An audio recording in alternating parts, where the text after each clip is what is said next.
Bem, eu sou o professor Frank. Vamos estar falando sobre o crescimento econômico dos Estados Unidos, após a sua independência, como que os Estados Unidos se transformaram na grande potência mundial. E vamos estar falando também sobre a luta pela libertação da escravidão nos Estados Unidos. Então tudo começa lá no século XVIII com a chamada Marcha para o Oeste, onde o sul dos Estados Unidos se desenvolve, como uma potência de agricultura, Então, isso se deu através de algumas compras, outras através de conflitos com o México, E através desse processo ocorreu a doação de terras para a ocupação do sul dos Estados Unidos. Então, a distribuição de terras e a questão da liberdade foram um dos primeiros assuntos tratados pelos Estados Unidos no Congresso Continental de 1787, Então, a expansão para o oeste ganhou força após a independência, alimentado pela ideologia do Destino Manifesto. Então, os Estados Unidos eles acreditavam que era uma nação divina e que eles tinham sido designados por Deus para liderar o resto do mundo. Então, essa ideologia que foi impregnada lá nos Estados Unidos, ela teve como lógica a ideologia de que os Estados Unidos eram uma nação escolhida por Deus para liderar o resto do mundo, Então isso isso foi um dos fatores. Então quais que foram os fatores que levaram à expansão dos Estados Unidos, o crescimento econômico? Então grande concentração de imigrantes, ingleses, irlandeses e alemães. Vale ressaltar que foram os ingleses que colonizaram os Estados Unidos. Então, os Estados Unidos é uma nação que foi criada pelos ingleses, A corrida do ouro no século XIX, entre 1845 e 1870, e a incorporação de novos territórios no sul dos Estados Unidos. Então, esses fatores levaram à expansão para a região sul dos Estados Unidos. Então, esses territórios aqui, Califórnia, Novo México, Arizona, foram através de conflitos com o México no século XVIII. Já esses outros territórios aqui foram comprados, do México também, em Louisiana, Flórida, regiões junto ao México que foram comprados pela França, Espanha, Inglaterra e Rússia, Então, quais que foram as consequências dessa expansão dos Estados Unidos em seu território rumo ao sul, em direção ao sul, Então ocorreu um grande crescimento populacional, No ano de 1790 eram apenas 3 milhões de pessoas, já em 1860 já eram 30 milhões de pessoas, Ocorreu o grande dizimamento de indígenas lá nos Estados Unidos, desenvolvimento econômico, E transformações sociais, A partir daí ocorreu o surgimento do Partido Democrata, E já existiam algumas lutas pela libertação dos escravos, Então já ocorreram alguns compromissos pela libertação dos escravos, principalmente no norte, Então o norte ele sempre defendeu a abolição da escravatura, Então, apesar de em 1810 já ser os Estados Unidos já terem abolido a escravidão, em algumas áreas do norte, ainda em 1860, ainda existiam pessoas trabalhando de forma escrava. Então, nos Estados Unidos era o seguinte: o norte se desenvolveu industrialmente, queria criar um mercado forte no interior dos Estados Unidos, enquanto que o sul desenvolveu pela agricultura. E esse sul queria manter relações comerciais com a Europa. Então, de certa forma, eles defendiam a manutenção, o sul defendia a manutenção da escravidão e defendia a redução de tarifas, para que possibilitasse maior exportação com a Europa. E isso não era defendido pelo sul, não era defendido pelo norte. Então, como eu falei a vocês, o norte era industrializado, enquanto que defendia elevadas tarifas, enquanto que o sul, grandes propriedades, sistema plantation, aquele sistema que você tem uma monocultura, e, tema crucial, defendia o trabalho escravo, E defendiam o livre câmbio, para que pudessem exportar com maior facilidade. Então, 1860 foi o ano crucial para esse processo.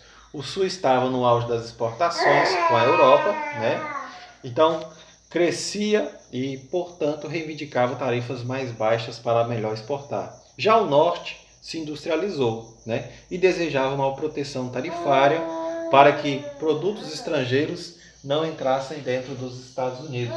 Então isso levou a um certo conflito entre norte e sul dos Estados Unidos. E o trabalho escravo era a força motriz da região agrícola do sul, né? A escravidão para o norte não tinha nenhum peso econômico, pois além de defenderem o trabalho assalariado, moralmente eles não defendiam a escravidão. O resultado desse conflito, o estopim desse conflito, foi as eleições de 1860, foram o estopim. Abraham Lincoln, ele não era totalmente um defensor do fim da escravidão, mas ele já manifestava-se não ser a favor da escravidão. Então, com Abraham Lincoln, em 1860, ser eleito para governar os Estados Unidos, gerou um certo conflito, colocou o Sul em conflito, né? E isso fez com que no ano de 1860 os Estados Unidos entrasse em conflito. Abraham Lincoln está presente na moeda de 5 dólares, né, 5 centavos. Existe um memorial, né, o Monte Rushmore, que tem a fotografia dele, e tem um memorial dedicado a ele lá nos Estados Unidos. Então vamos lá. A Confederação, os Confederados e a União. Então os Confederados versus a União foi a tentativa de separação dos Estados Unidos. Ou seja, com a eleição de Abraham Lincoln, os estados do Sul se separaram dos estados do Norte, né, pedindo autonomia, pedindo a independência, e essa independência foi o motivo da guerra, né? Então eles entraram em conflito, né, e esses estados do Sul que se separaram passaram a ser chamados de União, né? Os Estados Unidos, né, confederados, sob o comando de Jefferson Davis, entre o final de 1860, né, então no ano de 1861 declararam a sucessão da União e queriam a independência, mas Lincoln queria a unificação. Então, Abraham Lincoln queria um único Estados Unidos. Já os estados do Sul defendiam que os Estados Unidos se separassem, né? Então aqui nós temos no mapa os estados do norte industrializados e aqui os estados do sul, que são os estados da agricultura, que defendiam, né, a criação de um único país aqui separando do norte. Então isso promoveu o conflito, né? E Abraham Lincoln foi muito importante para o desfecho desse conflito. Ele contribuiu proibindo a entrada de mercadorias para o sul. Então, se não entrasse mercadorias para o sul, ele fechou os portos, não permitindo a entrada de mercadorias. Isso fez com que o sul se enfraquecesse e decretou a lei do confisco, que passou a confiscar, né, bens dos confederados, né? Só fazendo uma ratificação aqui, os que tentaram se separar foram os chamados confederados. E os que defendiam um Estado único é chamado de União. Então, defendeu a lei do confisco, né, e autorizava a apreensão de bens dos confederados, incluindo os escravos. Então, esse confisco dos escravos foi que permitiu a abolição dos escravos, né? Então, aos olhos dos escravizados, essa medida tornaram-se uma grande oportunidade para conquistar a liberdade. Dessa forma, quando o exército da União invadia uma área do sul, muitos cativos promoviam fugas coletivas, né? E Lincoln decretou o fim da escravidão em janeiro de 1866. Aqui nós temos a frase de uma moça que relata como que foi. O nome dela é Mitch, né? Mitch Freeman. Aos 86 anos vivia no Arkansas na década de 1930 e ela fez o relato de como que foi aquela época, né? Ela fala: no dia em que a liberdade chegou, eu estava pescando com o papai. Papai pulou para cima, segurou a minha mão e saiu correndo para casa. É a vitória. E não parava de repetir: é a liberdade. Agora nós somos livres. Não entendia o que significava aquele grito de liberdade, né? Então, no ano de 1863 ocorreu a libertação dos escravos nos Estados Unidos. Foi o fim da escravidão? Não. Na verdade,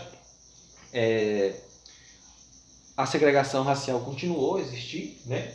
Mesmo com o fim do conflito, né?